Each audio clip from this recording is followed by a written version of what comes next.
Olá, tudo bem? Vim trazer um pouquinho para vocês sobre um pouquinho da história do meu deserto no casamento, né? Para quem não sabe, meu deserto começou em 2018. Final de 2018, tínhamos passado um ano no Japão. Na verdade, eu passei 6 meses, meu esposo ficou um ano.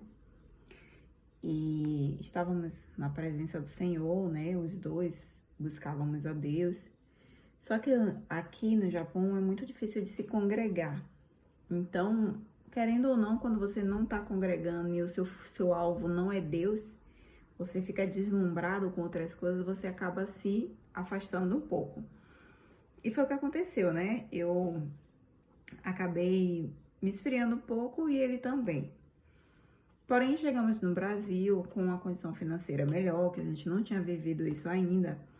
A gente tinha conseguido juntar um dinheiro, né? Conforme o trabalho dele. E aí, quando a gente chegou, ficamos em um hotel por um tempo e depois alugamos uma casa de veraneio, porque o próximo ano provavelmente ele iria viajar para trabalhar e eu viajaria junto. Não tínhamos casa, então até então estava perfeito. E aí começou. Chegamos no Brasil, meu esposo se esfriou totalmente no Senhor, não malmente ia no culto. Como a gente estava nessa de muito tempo sem ter curtido, sem ter saído, sem se distrair, então a gente se afastou bastante assim. Levamos nossos amigos para essa casa de veraneio. Foi um tempinho legal que a gente passou. Só que toda vez chegava uma mensagem para mim da palavra de Deus. E a mensagem era assim: desce à casa do oleiro, que eu quero lhe falar. E chegava muito essa mensagem, Deus queria já falar comigo o que iria acontecer. E eu não estava ligada, né? Eu estava muito dispersa na época. E foi muito complicado, porque de repente eu caí no deserto. Durante todo o meu relacionamento com meu esposo, houve traição. Houve traição, gente, houve bastante traição. E foi muito doloroso, né, pra mim, passar esse tempo, porque desde o início do relacionamento, né, então, houve um filho fora do casamento, depois eu vou contar pra vocês essa história sobre o filho, mas houve um filho fora do casamento, houve muitas mulheres que ele se relacionou, tipo, nada muito sério, mas ficava com uma, ficava com outra. E a gente, por viver distante, né, devido à profissão dele, que era jogador de futebol, então, por viver distante, acabou, não que isso tenha a ver, porque tem muitos homens de caráter que não fazem isso, tá? Mesmo estando distante, eles respeitam, consideram e tem um amor pela esposa, não é que é a falta de amor, mas tem um amor pela esposa que eles pensam muito sobre isso e não fazem. Mas o meu já estava até acostumado com isso. Para ele era normal, vir, pedir perdão, tal, e acabou. Aí, beleza, tudo bem. Foi passando o tempo. Nessa casa, houve uma situação em que eu não queria mais passar. Eu disse, eu não quero mais isso para minha vida, eu não quero mais passar por isso. E a situação foi uma agressão. Porque, meninas, quando você tá em um relacionamento, você tá ali pra ser amada, né? Pra ser cuidada, pra ser honrada. E no momento que houve aquela agressão, sem um motivo, eu não tinha feito nada, né? O filho dele, que veio pra ficar com a gente, o filho dele acabou caindo na piscina e, tipo, tanta gente na casa, a mãe, a irmã, ele, todo mundo, ele achou que era culpa minha e me agrediu. No que ele me agrediu, pra mim, foi o cúmulo do absurdo, né? Minha mãe me ligou, meu sobrinho viu. Minha mãe me ligou, você não tem que passar por isso, você não merece passar por isso e tal. E realmente eu já tava com esse sentimento dentro de mim que aquilo ali não era pra mim. E era um momento que Deus queria tratar, porque Deus também não queria que eu vivesse naquela situação. Então eu peguei e fui embora da casa, fui embora. Como ele já tinha me pedido perdão, da boca pra fora, né? Ele tinha me pedido perdão, dizer que se arrependeu e tal, na época. E aí ele achou que eu tinha que ficar na casa, só que eu não queria mais ficar na casa. Eu saí da casa, fui pra casa dos meus pais, o que foi difícil também, né? Mas eu fui.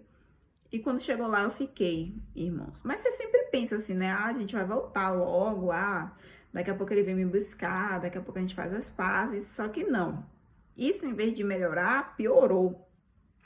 Porque ele se transformou, ele começou a sair, curtir, levar uma galera que não deveria para casa onde a gente tava e fazer farras e tal, e piorou.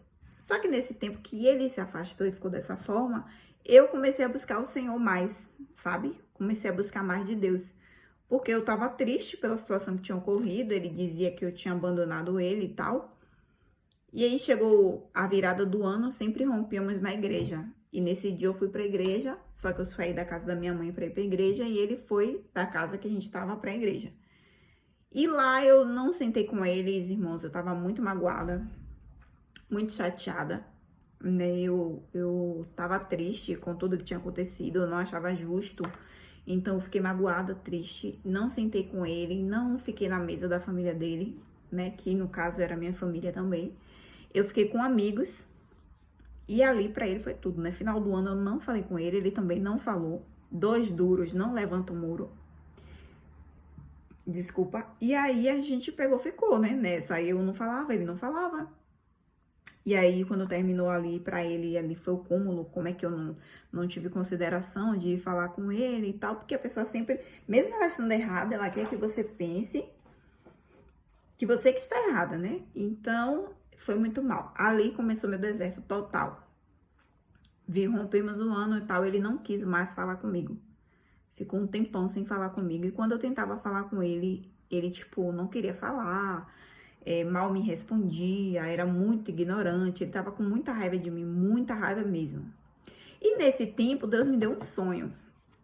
No sonho foi assim, eu via que eu e ele estavam em uma frieza bem grande, sabe? Era uma frieza, assim, que a gente não conseguia se aproximar de forma alguma. E aí, mesmo assim, assim que eu sonhei isso, eu acordei. E aí, o próprio Espírito Santo, eu acredito, me levou a perguntar o que ia acontecer depois disso. E quando eu perguntei, Deus me mostrou que a gente era muito feliz e que a gente ia rir de tudo o que tinha acontecido. Então, aí, basicamente, começou o meu deserto. A relação mudou totalmente. Era uma frieza terrível, irmãos, terríveis. Terrível que ele não queria falar, eu também não queria falar. Quando eu queria falar por causa da falta, da carência, ele não queria, então ele me tratava de forma fria, áspera. E ali pra mim já doía, machucava, eu só fazia chorar. Nessa época eu fiquei morando em frente a uma casa, em frente à casa da minha mãe, que era onde minha mãe costurava e tal. E ali foi um tempo complicado, mas que foi um tempo bom com Deus, né? E nisso eu fiquei aquele tempo ali e tal, e orando, né? Orando a Deus e tal. Ele ainda falava comigo de vez em quando ele queria, mas ainda muita mágoa, muita raiva de mim. E nisso foi se passando. Passou janeiro, fevereiro, março, abril. E em abril, uma amiga me chamou para ir para um retiro espiritual da igreja, não sei se é adventista, alguma coisa assim. E ela me chamou, bora pro retiro. Eu disse, poxa, eu não tenho como. Na época eu não tava com condições, ele não tava mais comigo, eu tive que voltar a trabalhar novamente, porque eu dependia praticamente dele.